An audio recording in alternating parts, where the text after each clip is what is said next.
سب سے پہلے مرزا صاحب کی آپ یہ کلپ دیکھیں کہ جس میں کہتا ہے کہ ہمیں شیعہ سے بنیادی اور سب سے بڑا اختلاف یہ ہے کہ انہوں نے سیدنا علی و دیگر کو منی گاڈ بنا لیا ہے، اور یقیناً یہ بات درست ہے، تو اس سے اختلاف بھی ہونا چاہیے۔ تو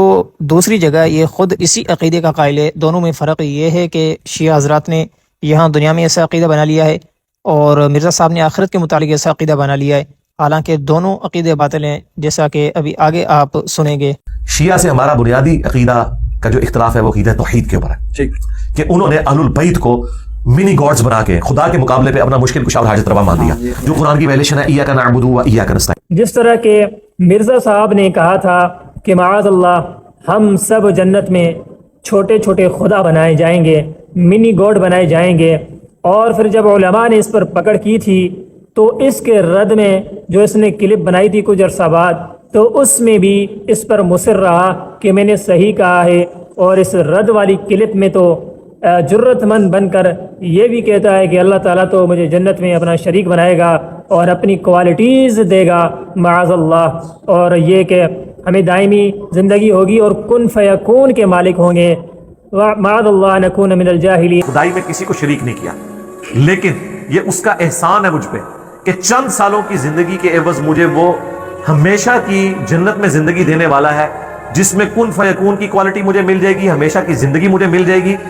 گویا کہ میری ایک جو خواہش تھی اس اللہ سے میں کیوں نہ محبت کروں کہ جس نے اپنی خدائی میں مجھے اس اعتبار سے شامل کیا، اور اس میں نے جملہ بولا کہ خالق اور مخلوق کا فرق ہے، اس اعتبار سے۔ لیکن کوالٹیز میں میرا دل باغ باغ ہو جاتا ہے جب میں سوچتا ہوں کہ اللہ تو اکیلا تھا، وہ تو کسی کا محتاج نہیں ہے، لیکن اس نے کہا آؤ میں شیئر کرتا ہوں، ہمیشہ کی زندگی بھی تمہیں دیتا ہوں اور کن فیکون بھی تمہیں دیتا ہوں۔ اب میرے دل میں اس کے لیے جذبہ پیدا ہوتا ہے، واہ میں تو کچھ بھی نہیں تھا، پیدا کیا اور مجھے ساتھ شامل کر لیا، تو بھی ہمیشہ رہے گا، تیرا بھی آرڈر چلے گا، تو ایسے رب سے میں پیار کیوں نہ کروں؟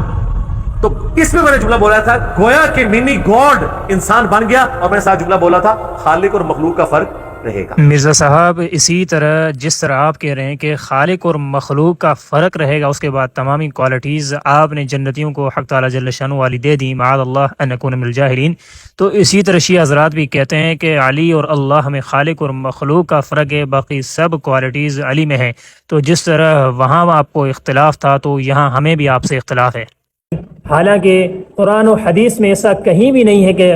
جنتی کن فیکون کے مالک ہوں گے۔ ہاں قرآن میں یہ آیا ہے کہ وَلَكُمْ فِيهَا مَا تَشْتَهِي أَنفُسُكُمْ یا فِيهَا مَا تَشْتَهِيهِ الْأَنفُسُ، کہ وہ جنت میں جو کچھ ان کا جی چاہے گا ان کو ملے گا، تو یہ اللہ تعالیٰ عطا فرمائے گا۔ ہمارا جو جی چاہے گا مومنین موحدین کا انشاءاللہ اللہ جنت نصیب فرمائے گا، تو جو جی چاہے گا اللہ وہ حاضر فرمائے گا۔ ہم کن فیکون کے مالک نہیں ہوں گے، بلکہ اللہ کی طرف سے عطا ہوگی، وہی اپنے کن فیکون والے عظمت سے، کلام عظمت سے ہمارے لیے چیزیں حاضر فرمائے گا، ہمیں یہ کوالٹی نہیں ہوگی۔ اسی طرح مرزا جونیئر کہتا ہے کہ معاذ اللہ اللہ کو بھی ٹینشن ہوتی ہے،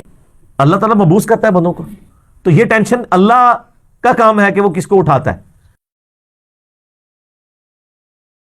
حالانکہ یہ بھی حق تعالیٰ جل شانہ کی شان قدوسی کے خلاف ہے۔ اسی طرح کہتا ہے کہ اللہ کیوں رزق لیتا۔ میں اسی لیے کہتا ہوں کہ یہ وہ دور ہی نہیں تھا کہ اللہ تعالیٰ اس چیز کا رزق لے کہ کسی پیغمبر کو مبعوث کرتے۔ یہ لفظ رزق بھی، یہ جملہ کلمہ رزق بھی حق تعالیٰ جل شانہ کی شان قدوسی کے خلاف ہے۔ چاہیے کہ مرزا اور اس کے فالوورز ان کلمات کو، ان باتوں کو اپنے ویڈیو سے ڈیلیٹ کروائیں، کیونکہ یہ کفر کو لازم ہے کہ حق تعالیٰ جل شانہ کے لیے ایسے نامناسب الفاظ کہے جائیں کہ جو اس کی شان عظمت کے خلاف ہیں، اور خصوصاً اس کے یہ الفاظ کہ اللہ تعالیٰ ہمیں اپنا شریک بنائے گا، اپنی کوالٹیز میں سے ہمیں بھی دے گا، ہمیں بھی کن فیکون کا مالک بنائے گا، تو یہ سراسر قرآن و سنت کے خلاف ہے۔ یقیناً جنتی جنت میں جو چاہیں گے وہ ان کو ملے گا، لیکن اللہ کی طرف سے ملے گا، جنتی خود سے کوئی خالق نہیں ہوں گے۔ اور آپ کہتے ہو کہ خالق اور مخلوق کا فرق رہے گا، تو بھائی یہ فرق رکھ کر تمامی شیعہ روافظ بھی یہ شرک کرتے ہیں کہ ہم اللہ اور علی میں فرق رکھتے ہیں کہ وہ خالق ہے، یہ مخلوق ہے، باقی ہر صفت وہ دیتے ہیں اللہ والی کہ علی کے پاس سب طاقتیں ہیں، وہ مشکل کشا ہے، حاجت روا ہے، وہ رزق دیتا ہے، وہ رب ہے معاذ اللہ۔ تو آپ بھی وہی کہتے ہو کہ انسان جنت میں سب کچھ اس کو ہوگا، صرف خالق اور مخلوق کا فرق ہوگا۔ تو بھائی اس طرح کہیں بھی قرآن و سنت میں نہیں ہے کہ جنت میں صرف خالق اور مخلوق کا فرق ہوگا، باقی سب کوالٹیز جنتی کو رب تعالیٰ والی ہوں گی، نعوذ باللہ۔ حق تعالیٰ جل شانہ ہر لحاظ سے یکتا و یگانہ ہے، اس کا کوئی شریک و ساجی و ثانی و ہمسر نہیں، وہ ہر لحاظ سے یکتا ہے، ہر لحاظ سے پاک ہے، ازل سے ہے ابد تک رہے گا۔ تمامی مخلوقات کو فنا ہے، اللہ فنا سے پاک ہے۔ جنت میں بھی امکان فنا ہے لیکن فنا نہیں ہے، لیکن اللہ وہ ذات ہے کہ جہاں امکان فنا بھی نہیں۔ بہرحال اللہ تعالی ہمیں ادب توحید عطا فرمائے، عقیدہ توحید کو صحیح طور پر سمجھنے کی توفیق عطا فرمائے۔